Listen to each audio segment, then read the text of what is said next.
BRS పై తీవ్ర విమర్శలు చేశారు ఎమ్మెల్యే కడియం శ్రీహరి.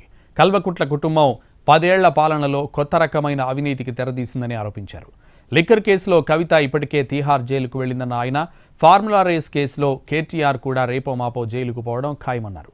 కాళేశ్వరం విచారణ పూర్తి కాగానే కేసీఆర్తో పాటు హరీష్ కూడా జైలుకు వెళ్లాల్సిందే అన్నారు కడియం.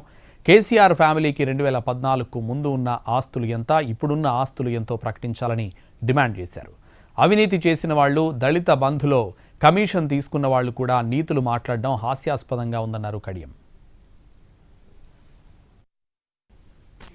విధ్వంసానికి పాల్పడి కొత్త రకమైన అవినీతి అక్రమాలకు తెరలేపి ఇవాళ మేమే నిజాయితీపరులం అని మాట్లాడుతున్నారు. ఎలా మాట్లాడగలుగుతున్నారో నాకు అర్థం కావడం లేదు. నిజంగా ఓసారి ఆశ్చర్యం అనిపిస్తుంది.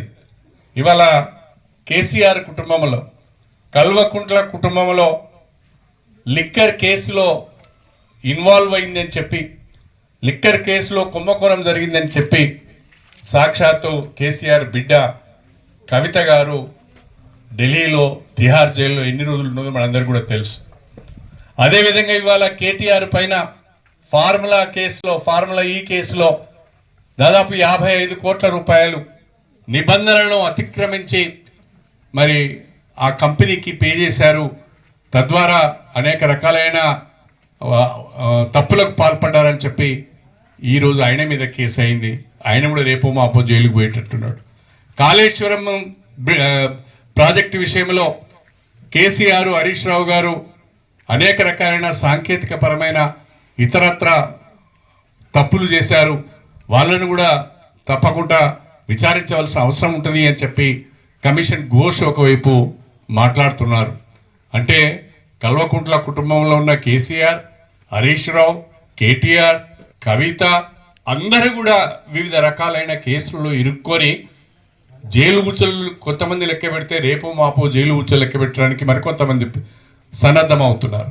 2014కు ముందు కల్వకుంట్ల కుటుంబం యొక్క ఆస్తులు ఎన్ని, ఇవాళ కల్వకుంట్ల కుటుంబం యొక్క మొత్తం ఆస్తులు ఎన్ని?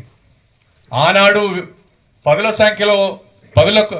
సంఖ్యలో ఉన్న మీ ఆస్తులు 10 కోట్ల 20 కోట్ల రూపాయలు ఉన్న మీ ఆస్తులు ఇవాళ 1000 కోట్లకు ఎక్కడి నుంచి చేరినాయి? 100 ఎకరాల భూములు మీ చేతిలోకి ఎలా వచ్చినాయి? ధరణిని మీరు ఏ రకంగా దుర్వినియోగం చేశారు? ఇవాళ బయటకు వచ్చి నీతులు మాట్లాడుతున్నారు. దళిత బంధులో కమిషన్ తీసుకున్నాడు, నీతులు మాట్లాడుతున్నాడు. దళిత బంధులో మా దళిత సోదరులను మోసం చేసి 1-2 లక్షల రూపాయలు వసూలు చేసి నీకు దళిత బంధు ఇస్తానని చెప్పి